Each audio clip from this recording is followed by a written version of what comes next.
White. Counselor Bacallo. Here. Supervisor Meyer. Here, thank you.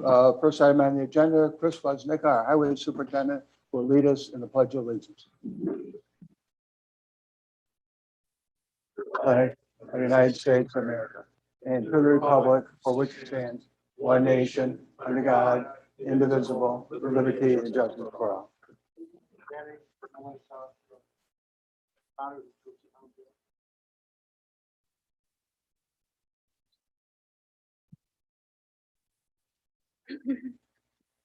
Number 2 on the agenda, Nancy. Approval of abstracts. Resolved, the Cicero Town Board approves abstract numbers 41 dated 10/13/2021. Second. Mr. Bacallo, discussion on number 2. Clerk will call the roll.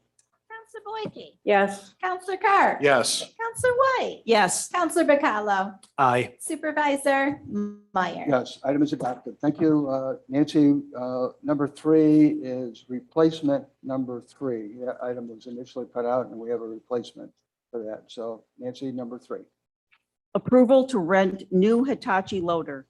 Whereas the Highway Department needs to rent a Hitachi loader approved for 3 months. Now therefore be it resolved that the Town Board approves the rental from Tracy Road Equipment in the amount of $11,400 from October 26, 2021 through January 25th, 2022.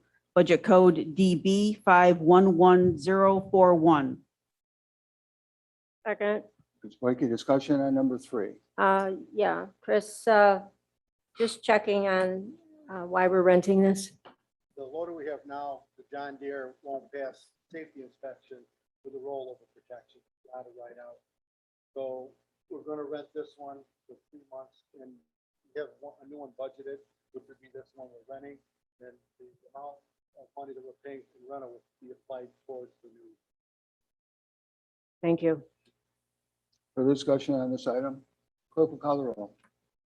Counselor Boyke. Yes. Counselor Carr. Yes. Counselor White. Yes. Counselor Bacallo. Aye. Supervisor Meyer. Yes, item is adopted. Thank you. Number 4. Approval to accept Tarik's Drive. Whereas the Town Board needs to adopt a resolution accepting Tarik's Drive located at the intersection of Pardee Road and Sneller Road as the 2-year guarantee is completed. The road was dedicated and top coated on 3/27/19. Now therefore be it resolved that the Town Board accepts Tarik's Drive into the NYSDOT Local Highway Inventory, LHI. Second. Discussion on number 4. Chris, would Chris. you like to give us a little background to this? Yes, please. It's just a road that we brought, built to town specs, and we're gonna take it over, painting it for the last 5 years. This wasn't a private road? No, it was never agreed to be a private. Okay. Built in town specs, and it was back 4 years ago, 5 years ago. Okay. Okay, so I have Ms. White for the motion. I didn't make a note on the second. Mr. Carr. Okay, further discussion on number 4? Clerk will call the roll. Counselor Boyke. Yes. Counselor Carr. Yes. Counselor White. Yes.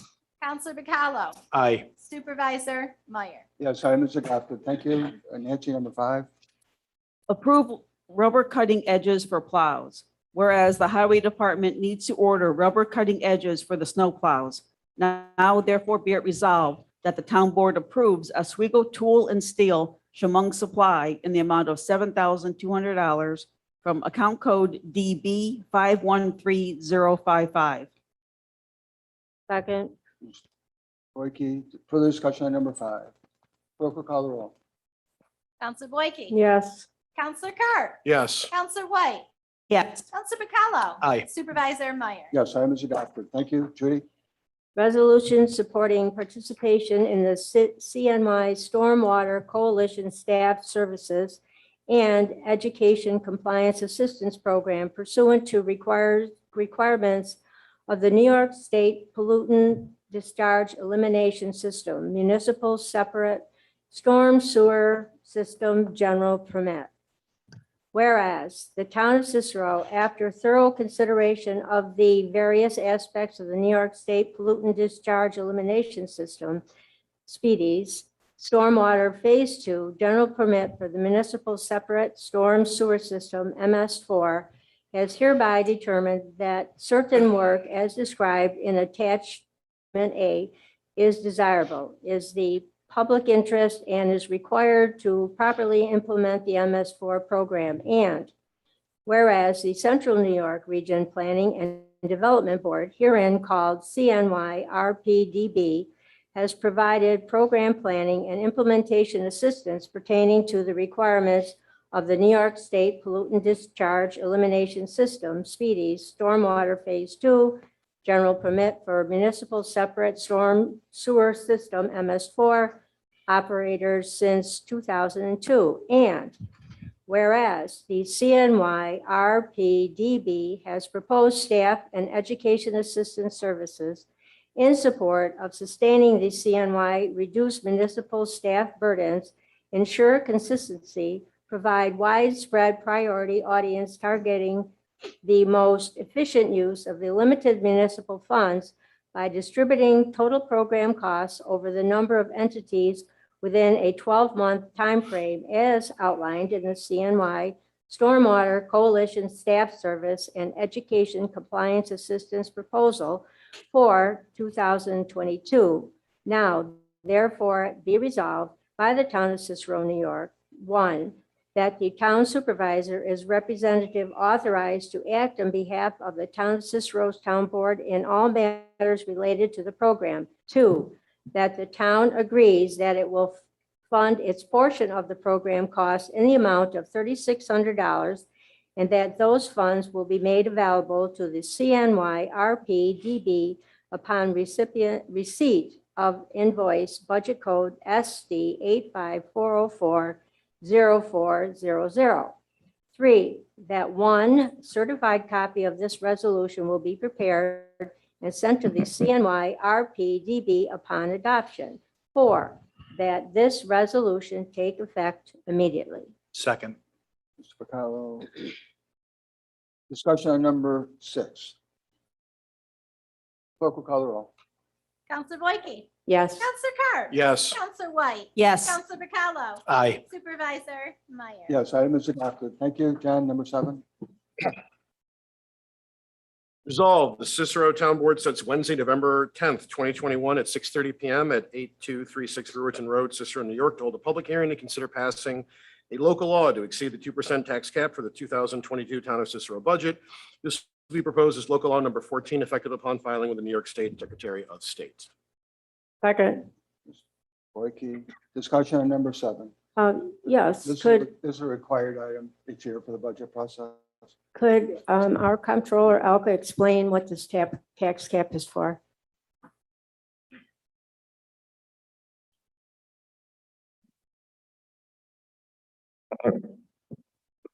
As well as I can. This, by passing this law, or it doesn't say that we have to exceed the tax cap, but that we can exceed the tax cap. It's not setting us up to, but if we exceed the tax cap without voting to exceed the tax cap, then that's trouble. Again, this is a required item in each year in the budget process. It is not required. We don't have to pass this local law. Right, but if we get down to that budget time and we haven't passed it, then we have a problem with the budget process. If we exceed the tax cap. But it's not, but you said it's required. That's not, it's factually inaccurate. It's not required unless we exceed the tax cap, correct?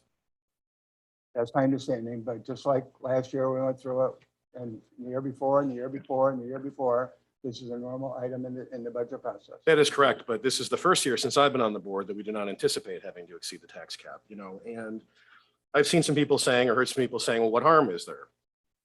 In setting a public hearing, and maybe that's true most years, but this always creates a significant amount of angst among the public, at least those people who know that it's going on. And for good, even setting the public hearing does. And gasoline prices are 150% of what they were this month 1 year ago. October 2020 to October 2021, they are 150% or 50% higher, however you want to look at it. I have 3 small children, and our grocery bill, every time we go to the store, 25 or 30% higher than it was around a year ago. And every time we go to Wegmans, buying roughly the same thing, we pay a little bit more. And I'm sure everybody else has noticed, and I see people's heads nodding in the audience.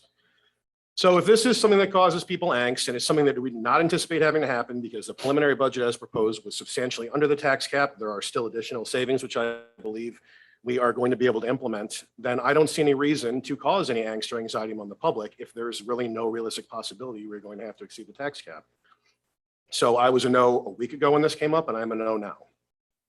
It's interesting because I believe this board back on Monday, a week ago, voted this down already. So the fact that we're bringing it back up again brings that angst that Councilor Carp talked about, brings it back alive. So I mean, I vote no to this every year. I will again vote no to this. For the record, I've never voted no on this, including in election years, if anyone wants to say this is political. I just don't see any realistic possibility we're exceeding it. So why would we cause anybody the angst, spend the money advertising for it, or waste the time holding the public hearing? Okay, we have a motion. Do we have a second? I second it. Second. And in each budget presentation we've gone through, we've talked about costs, whether it's gasoline or fuel oil or pavement. You know, we've had this discussion throughout the budget. I'm sure we'll have it more. I think everybody knows prices are going up. But again, this is a regular process item, so. Further discussion on number 7. Yes, I'd like to add to that. When Mr. Carp indicated that other prices have gone up, obviously the town's prices are going up as well. We do anticipate being under the 2% tax cap, but if we don't, this is just a safety net for us. Again, it doesn't mean that we have to go over it, but if we don't have this in place, just in case, we would have it in place to, even if it's 1% or 0.5%. And with the, I believe, what's the state cap right now? 2. It's a 2% plus a slight growth factor, works out to about 2.1%. Okay, thank you. And despite the fact the prices have gone up for us as well, we're still a pretty decent distance under that with a little bit of breathing room and also more savings to realize. So, I mean, it's not like we would be passing this now and then doing it later. I mean, this is all in the next couple of weeks. And if it turns out something unexpected happens, we still have time to pass a local law to exceed the tax cap. But So, we still have to have a public hearing. yeah, I know. And there's still time to notice it and have it. So, you know, we can have special meetings if we have to. We've already got some scheduled. Well, and the public doesn't even know what our budget is yet. We're still in the workshop. Right, but there still causes the same angst every time we pass it every year, you know, and I don't see any reason for it.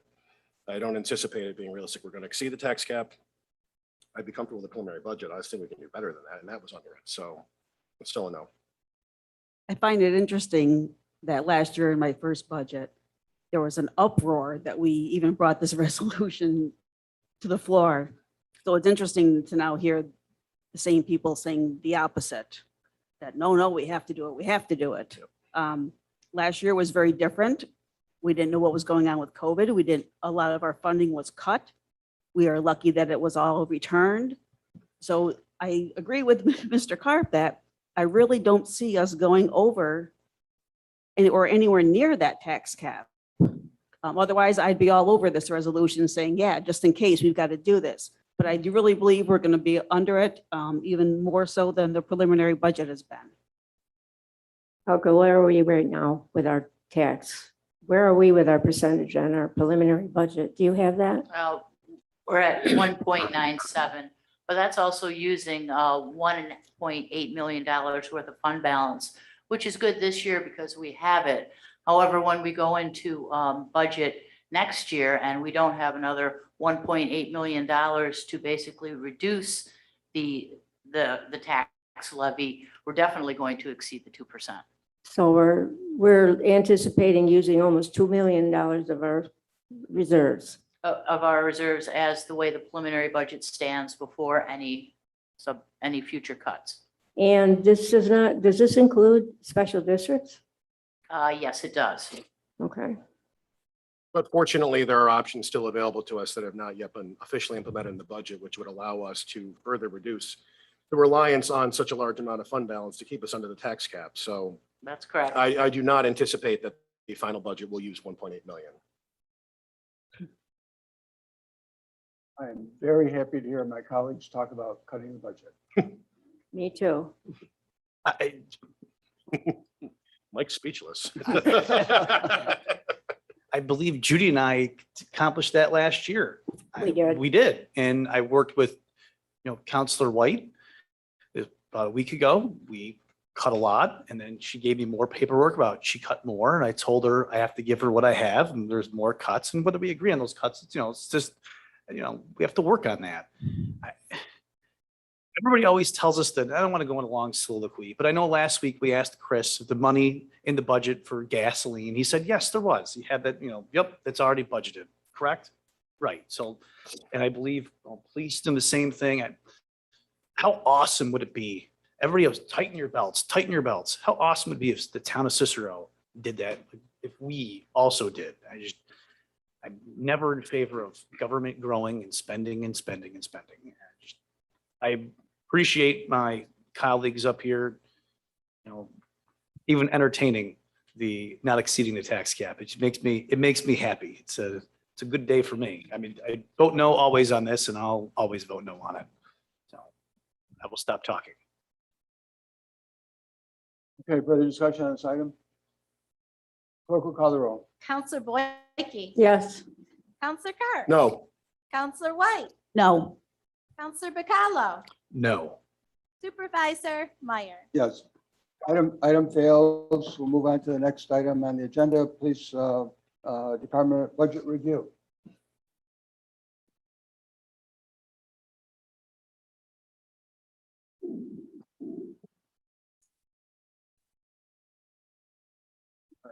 Can you hear me? All right, first of all, I'd like to thank the supervisor, the board, and Elka for meeting with me and Lieutenant Myers individually to go over our budget. It helps clarify it, going through it line by line, and makes it a lot more understandable. During that process, I presented worksheets for our line along with our secretarial staff. I'd especially like to thank Elka for reducing my budget lines from 81 to 56. So it's a lot more readable and a lot more user friendly. By doing that, she eliminated a lot of lines that we identified that were outdated, so on and so forth. So rather than going through 51 lines, and we've already met personally, individually, I'd just like to highlight a few things about the budget. One, the 2022 budget includes the contract which was settled for 2018, 19, 20, 21, and 22. Again, I'd like to thank Councilman Carp, our town attorney, Mr. Jermaine, and the supervisor for working hard on the contract. It was fair to both sides.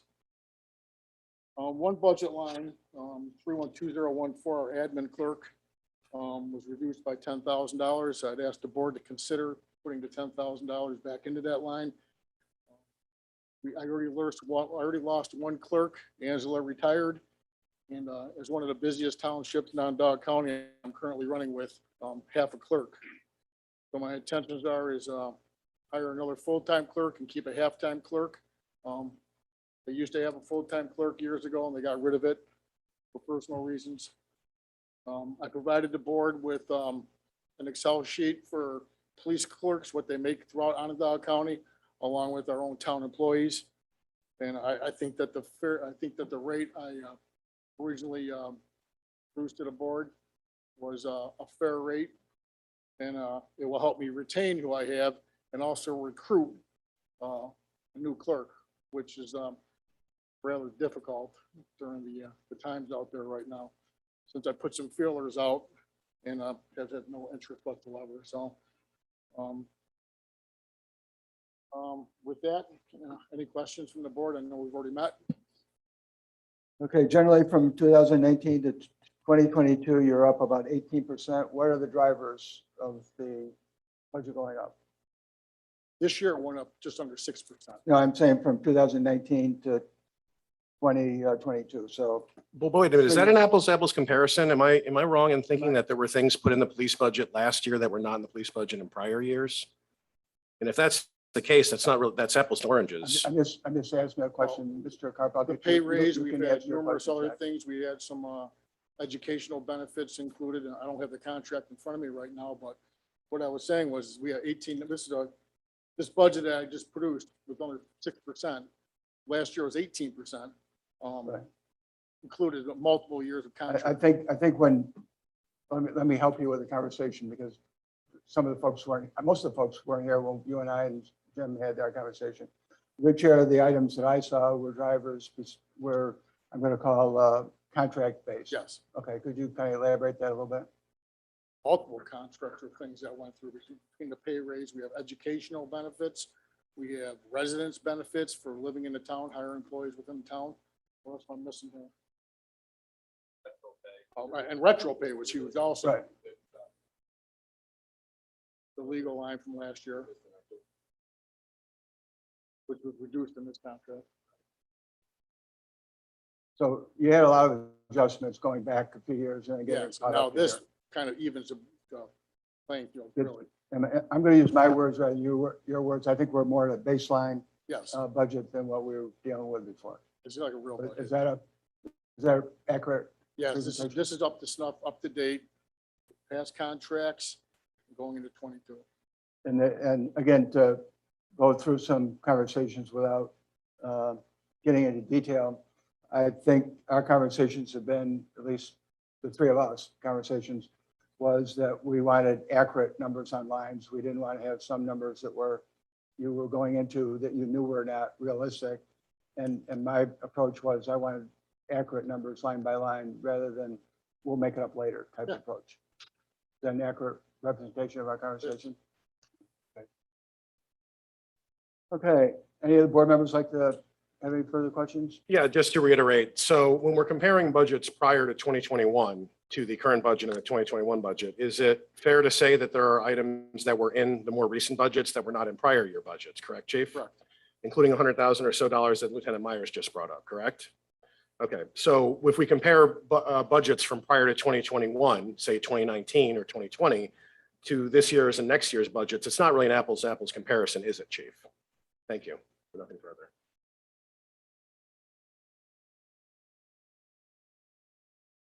Okay, any other questions on the budget?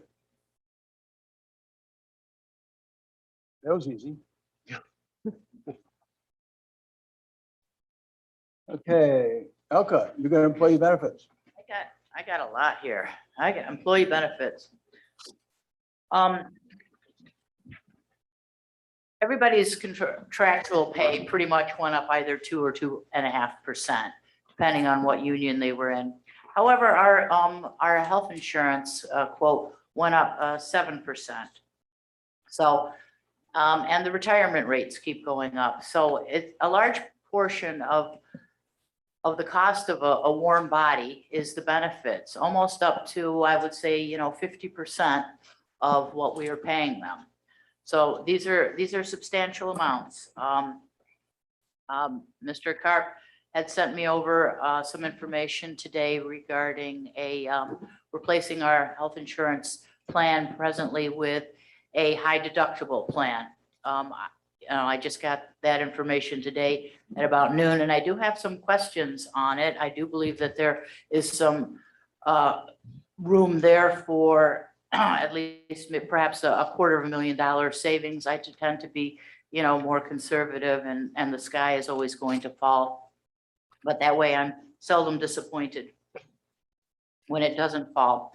But I went through and, took a hard look at what our retirement, basically the retirement and workers' comp is at least going down. Retirement goes up and health insurance goes up. But hopefully, sitting down with Mr. Carp and some of the other board members, we can take a look at this high deductible plan and see if we can really save money on it. I believe that there's potential there, but I'd like to have some numbers answered. I broke down just the employee benefits for the A fund is almost $1 million, 825,000. The employee benefits within the highway fund, a total $1.2 million. And in the B fund, they total $1.3 million. So our total W-2 wages last year was $5 million. And we've got close to 3.5 million just in benefits. So it's just not the cost of the hourly rate that we pay an employee, it's also the benefits. And unfortunately, those are outpacing our 2% tax cap. I mean, the state comptroller, when asked for advice last year on how we were supposed to handle, all the COVID costs and a 1.56% cap, came up with we must closely monitor our budgets to ensure that they are balanced and we have cash on hand. I mean, everybody nods their head, but what have you really said? Nothing.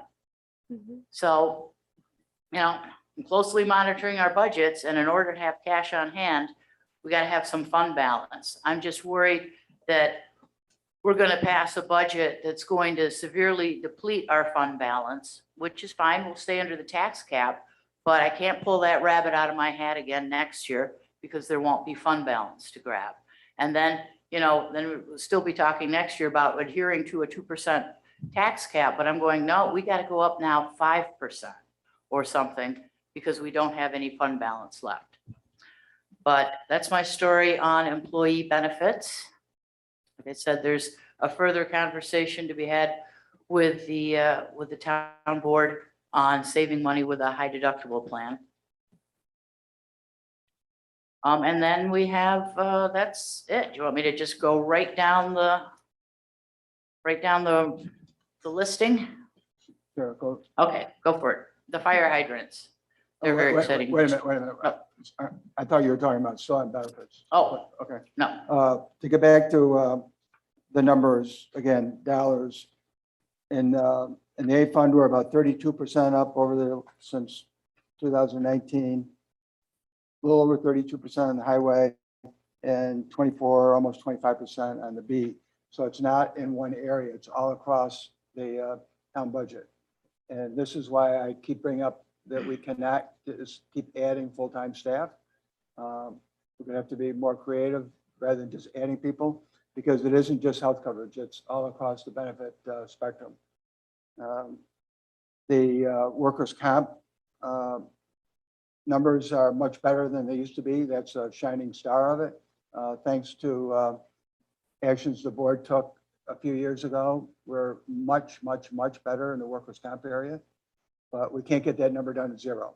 We're down to, I can't imagine us going too much lower. I'm hopeful this year it'll be a little bit, but we cannot get that number down to 0.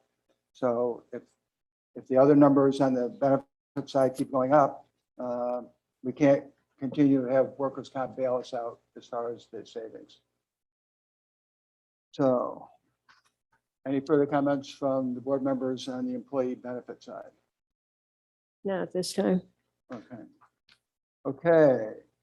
Elka, if you want to go over to special districts. I do.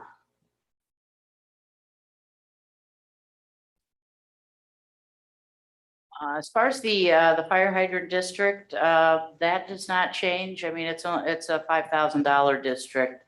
The appropriations didn't change very much at all from last year. You did say it was a lot of fun. It was a lot of fun. Fire hydrants are great. Water improvement district, also there not a lot of movement between years in the water districts. The fire protection districts, hold on till Friday.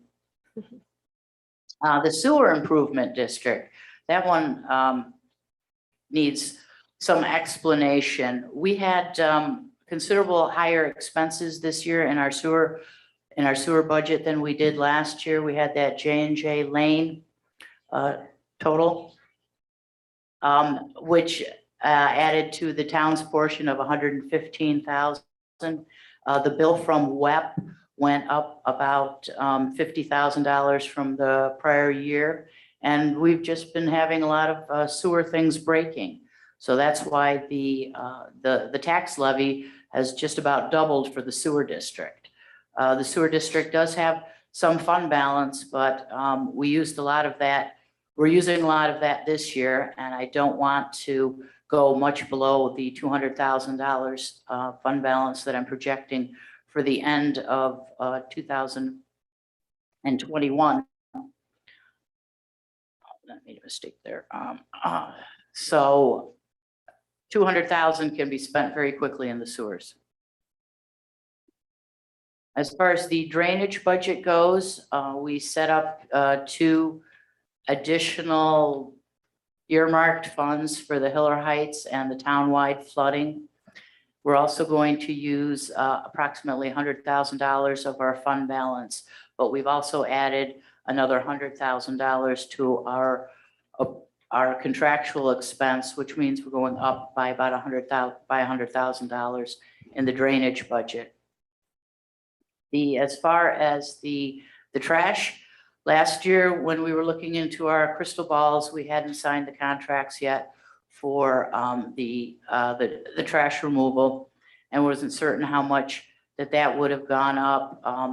We have projected fund balance of $576,000 in there, and I'm suggesting that we use that $100,000 of that to reduce next year's tax levy. And the lighting districts, there's not a lot of swing within the lighting districts unless you're the Helping Hounds and they've turned off all your lights. Inside joke. The ambulance district, that's a contractual amount that we agree with them on a 3-year term. Are there Okay. any questions, or I'm here all week? Okay, to get back to the water improvements, that was a tweak just so we could try to get those in line a little bit. On the sewer improvements, we have not had conversations with the county exec's office recently, but there have been ongoing conversations with the county of Onondaga and the towns and the sewer districts. Most towns run into challenging years like we did on, if you have a big break or multiple big breaks, and the county is looking to take over a number of the sewer districts in the county. They did take over Manlius not too long ago. Hopefully they'll come around to Cicero. The sticking point with many of those takeovers is the county would also want to take over the fund balance at the same time.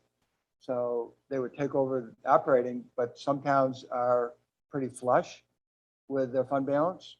I mean, very flush. They're not obviously eager to be taken over.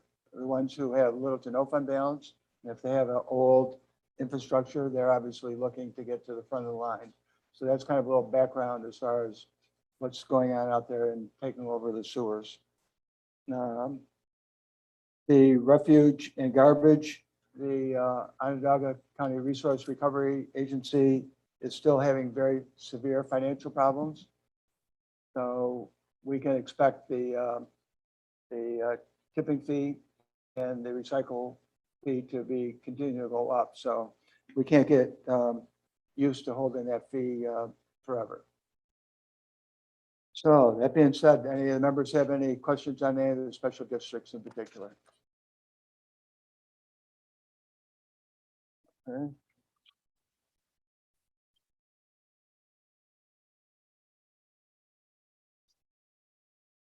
Okay, that being said, this is as an announcement. I'm obviously not involved in it. The board is not involved in it directly, but we do a pass through with the fire departments. And one of the items that's coming up, which is going to be very visible if it goes forward, is the Cicero Fire District is looking to demolish the old building sometime. And so discussions are going on within the district to do that sometime. So we're obviously not the commissioner, so we can answer questions directly, but that's just kind of a heads up of some things that are coming down the pike. So next item on the budget is number 16. Any of the members have any items under the discussion part? Okay, public input, number 17. Ladies first, Rose, we'll get you and then Dan.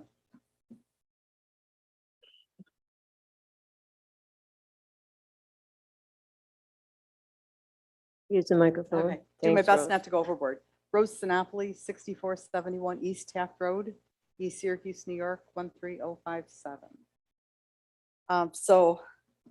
The last couple of days, I spent my time in Hiller Heights, again, talking with people.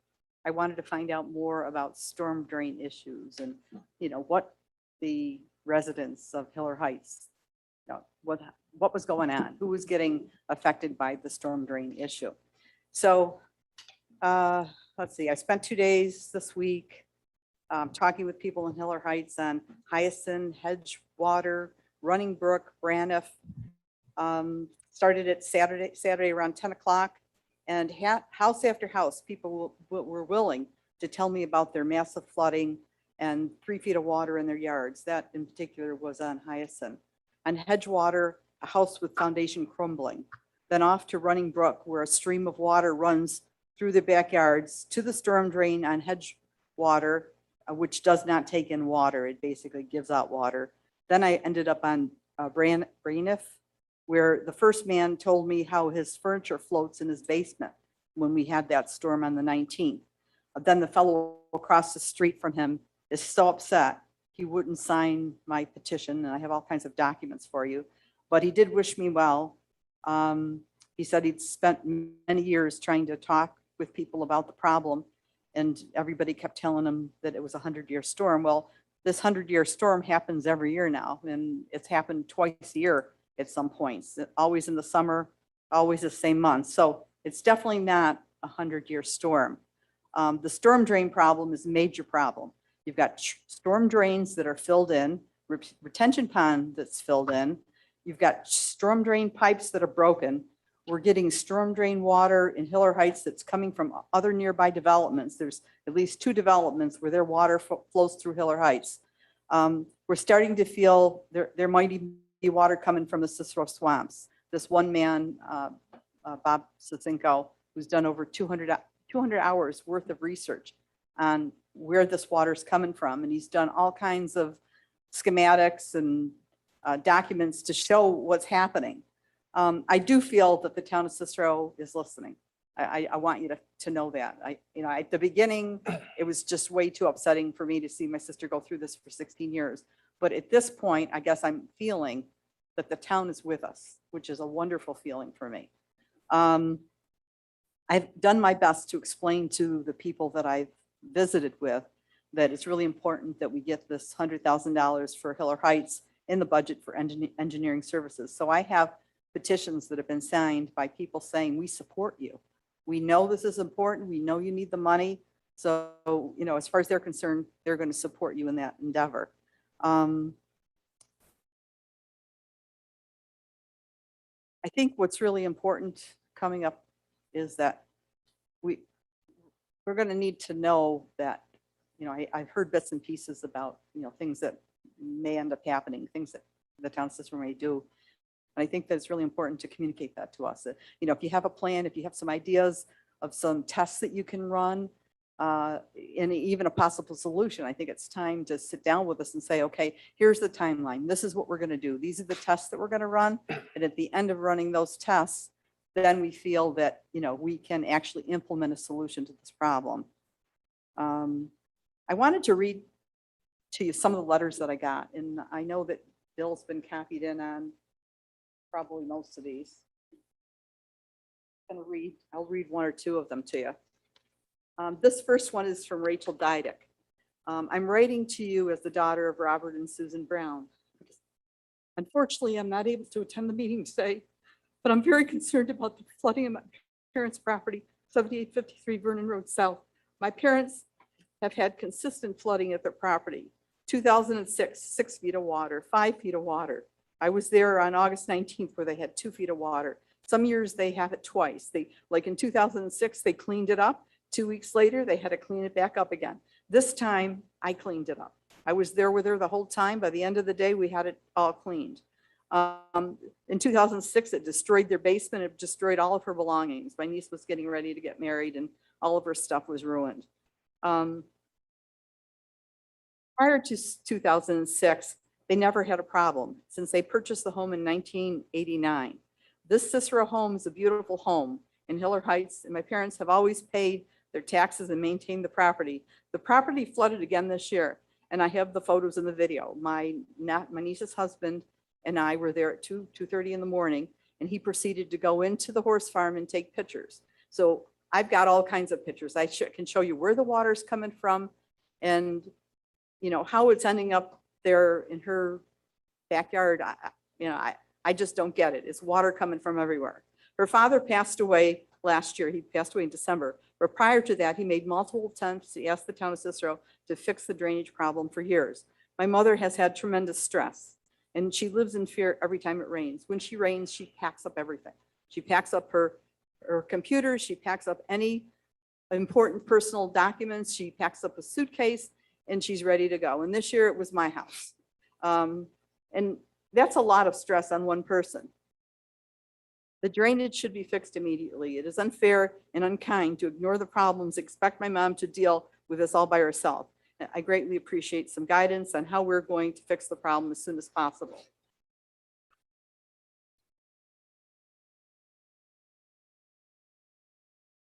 Okay.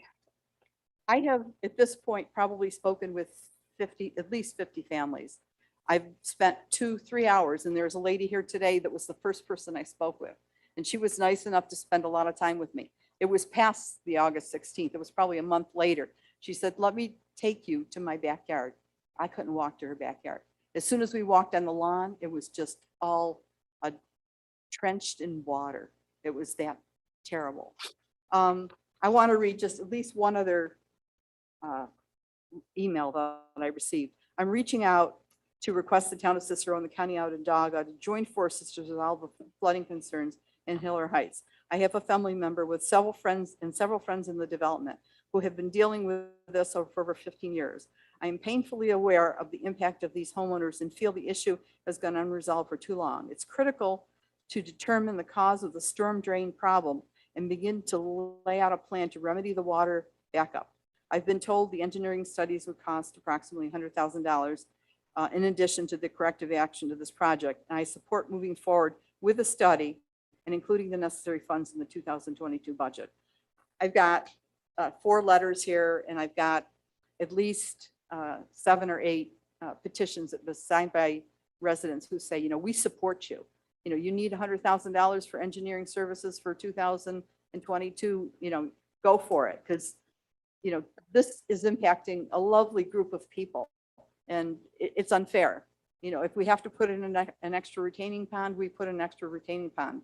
But instead of, you know, I mean, we've got all kinds of new developments that are going to crop up all over the place. Well, what about the people who live there and have supported us for all these years? How about helping them out? You know, and that's it. That's all I want to say. I know you're with us. You know, I can feel Katie Fiorello and her hard work. And Bill, I've talked with you a couple times. I know that you care. And if we need to get the county involved, if we need to get, actually, this Dave Hewitt, who works for Al Sturpey, he actually did talk with Al Sturpey and some other people for me and just came back and said, you know, if you want his help, he's more than willing to help. Just tell him what he needs to do. So, you know, we have people who want to help. Me, I'm retired. You know, you need 20 hours of my work to do something, I'll do it. Just tell me what I need to do. So that's it. Thank you very much for your help. I'm going to provide these documents to your recorder. And as you can see, there's a lot of people who, you know, are really counting on this to help them. I mean, if you see their homes, and John, I think you live in that neighborhood. I mean, I was disgusted. My father was a builder, a private builder. He just built homes for families that, you know, we were friends with. But to see their foundation all crumbled, to see their walls and their garages cracking, and you know that's because of the water. And I said to people who wouldn't come to the meetings, you know, oh, they didn't want to come because they didn't feel this impacted them. They had 3 feet of water in the backyard, but they didn't want to come. I said, don't you realize that that water is underground? It's underneath your house. You might not see it, but it's still there. And, you know, so some of those people hopefully will start coming to these meetings. Thank you. Thank you, Rose. You're welcome. Thank you, Rose. Anyone else? Mr. Snyder.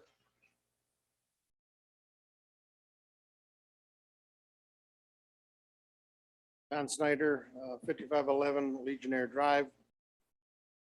I think we got to remember with the insurance, we got into a situation a couple of years ago, and maybe Judy can help me with it, that we changed the insurance program, but because of our contracts with our unions, we ended up having to set up a separate line item that paid for the difference in the deductible or whatever the hell it was. Copay, Pardon? Yeah. their copay. So we got to be real careful, Jonathan, that we might save a lot of money, but just make sure the savings will at least cover whatever we have to add to their, cover their copay if because if the copay now is $20, we're going to go to $40. I'm sure the union contracts will require us to pay the difference. This, and I'm not going to belabor the point for the part of the meeting, but this would eliminate actually the TPA. Yeah, it's, and I've already spoken to the head of one of the unions, obviously. There's some more work and homework that needs to be done. I believe it's, Jonathan, we're in contract negotiations right now. I think we'd better. well, not with that one, but okay. Yeah. But no, that's fine. I don't believe that it would eliminate the TPA. Elk and I were just discussing that today. It would eliminate the TPA that we currently have, which is one of the several benefits of it. There's still questions that need to be answered, but I think it's something we looked at briefly last year. I think it's something that everyone would be happy with. I think it would work well for everybody, but yes, and I'm glad you brought that up because I had forgot about it, even though I mentioned earlier. It would eliminate the TPA, which has been a thorn in our side for quite some time. The other thing I want to remind all of us about, I get cards in the mail from people that are running for election. They tell me they're going to lower taxes and they're going to do more paving. Let's make sure that and I've seen that in past years, and I haven't seen us lower taxes and increase. The only increase in amount of paving is the way Chris gets real clever with the way he does his work, what he has to do and doesn't have to do. So we got to be careful. And again,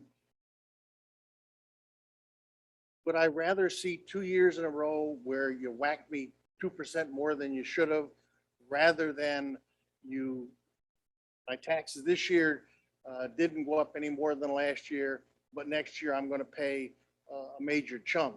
I personally will not have that grief because I now live in an apartment. I will just see my apartment rent go up by X%. But most of the people in this town are not apartment dwellers. They live in their house. I was paying over $7,000 in taxes. Most of it, I hate to say, was school taxes. And we in this room have nothing to do with that. The other thing I need to just say, because it's a public meeting, not politicizing this place, but some of the cards that are being sent around about people that are running for election, they need to be very careful when you read those because there's a lot of non-truths in those cards, and that'll come back to bite you. Trust me. Thank you. Okay, further comments? Yes, ma'am.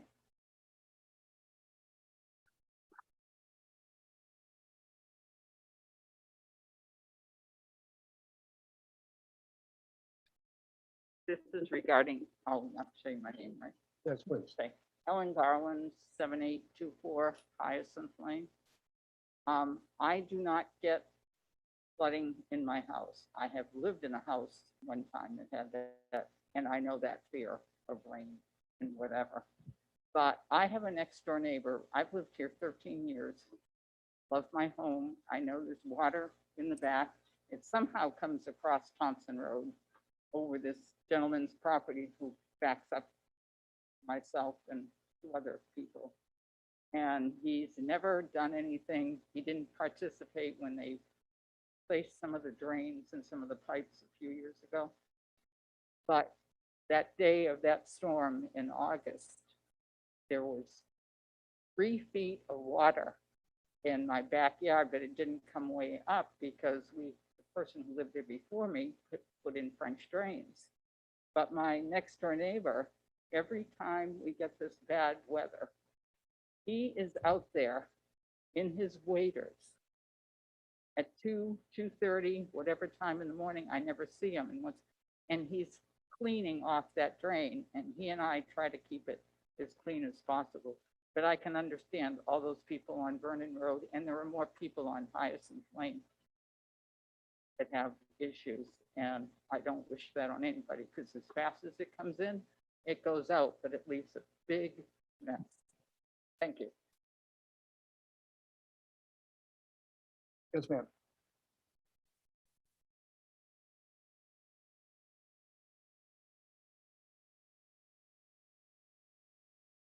Ray Malerba, 5932 East Pine Grove Road. I have a letter in the mail Saturday from the Department of Transportation. My house borders 81.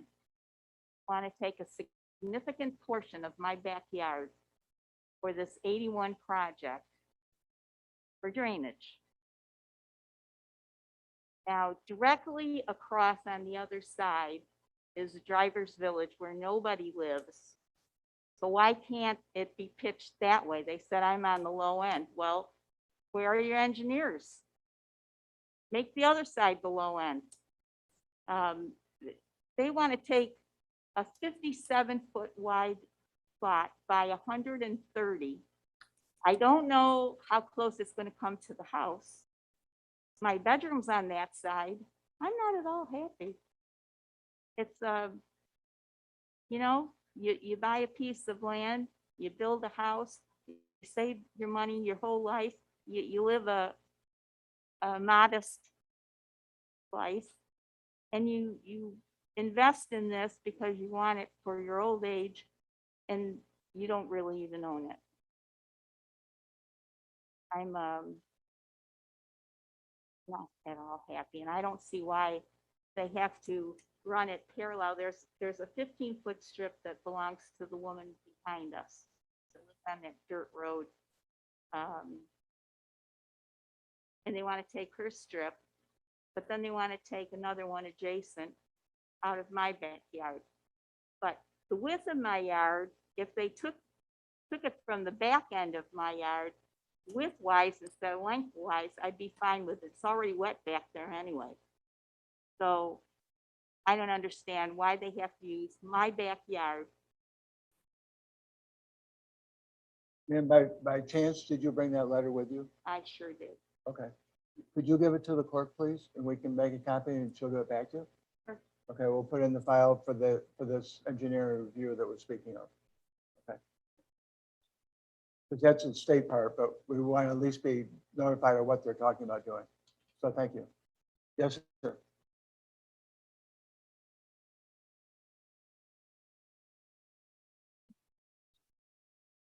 Dave Francis, live on Vernon Road. I got the drains right in my backyard. You see how important it would be for an engineering study. That's what really, just so we can see where the problems are coming from. Correct them. No, you're tired. I know 100,000 is a lot of money, but it'd be worth it. It not only help me and the ones around me on Vernon, it'll help a lot of people. Miller Heights. All I got to say. Thank you. We need your help. Thank you very much. Thank you. Thank you. Okay. Another gentleman? Bill Martin, 7840 Running Brook Lane, Hiller Heights. Dave and I share a backyard. Rain is in my backyard. Before they did the work last year, summer, had the flooding. If I stood on top of the drain, I would be underwater by a foot. Did a lot of work last year. We had a recent incident, and the water was probably up to my waist. Progress has been made. Got to be on the other end where the water doesn't seem to have, it comes out of our place fast, but clogs up at the other end where the pipes aren't as big. So, and I've been lucky. I've been there 40 years. I've had flooding, but never had any water in the house. But all of my neighbors, every one of them has. And like she said, the 100-year flood. The first time it happened, 100-year flood, 2 weeks later, it happened again. So 100 years goes pretty fast. Thank you. Thank you. Yes, sir. Could you come up to the microphone so everybody can hear? Thank you.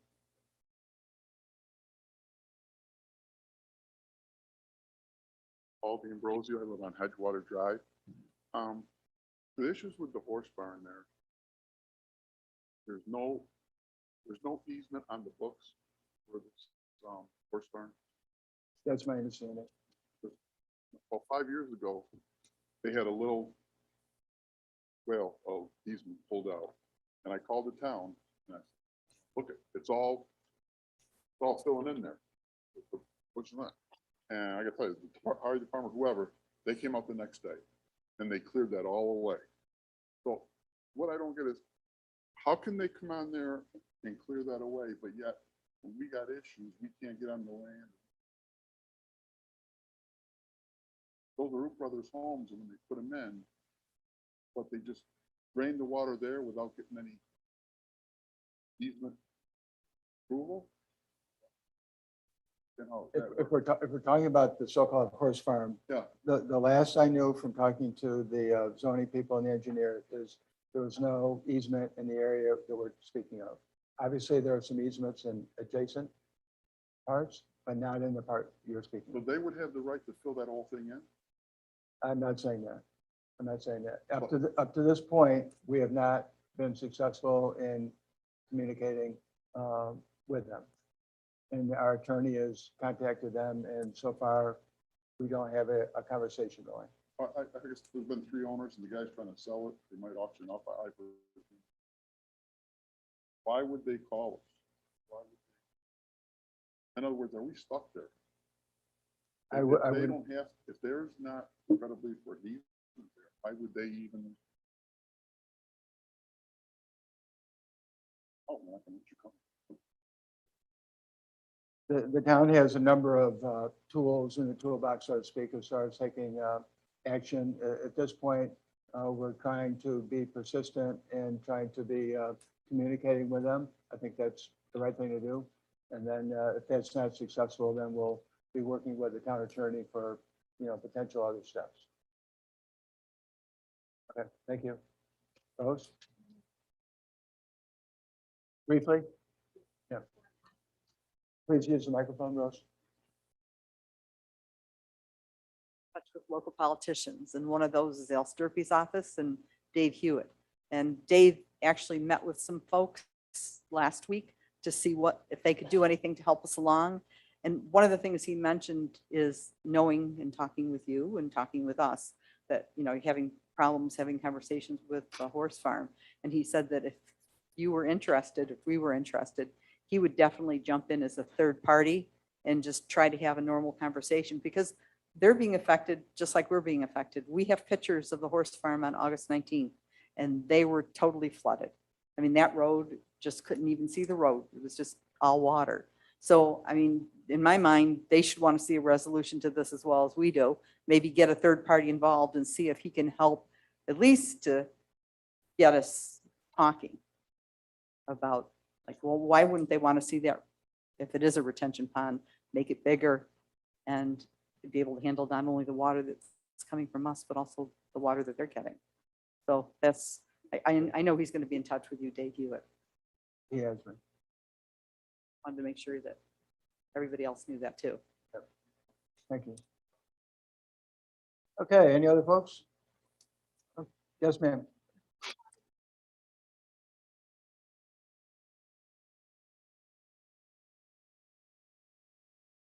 And we've been there 22 years. 22 years, we've had our basement flood, we've had our shed flood, we lost a rider mower, we lost a. Okay, we're at the point where we can't put anything in our shed. This past one that we had, 3 more feet of water up to the shed. Luckily, it didn't get into the basement. I do have to say we got lucky in that sense, but our yard floods every single time.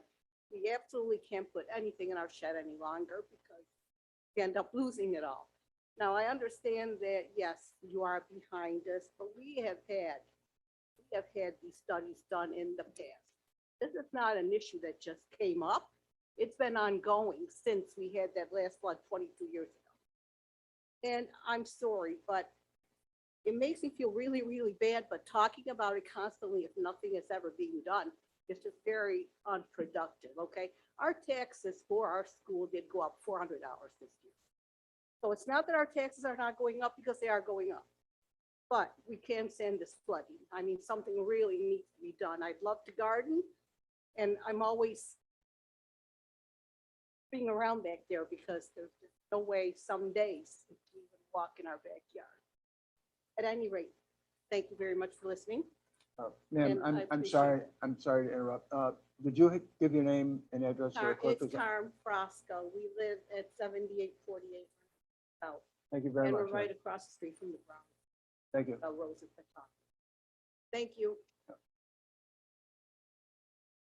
Okay, anyone else? Okay, thank you very much. We're done with that portion of the meeting. The next meeting is Wednesday, November 27th, regular board meeting here at 6:30. I move we adjourn. October 27th, right? Oh, Mr. What did I say? November? November, Oh, yeah. I'm sorry. October. Thank you, Jonathan. 2 days from now, October. It's still October, 6:30. We get to be with each other 3 times this week. Exciting. The fun keeps coming. Okay, I move it.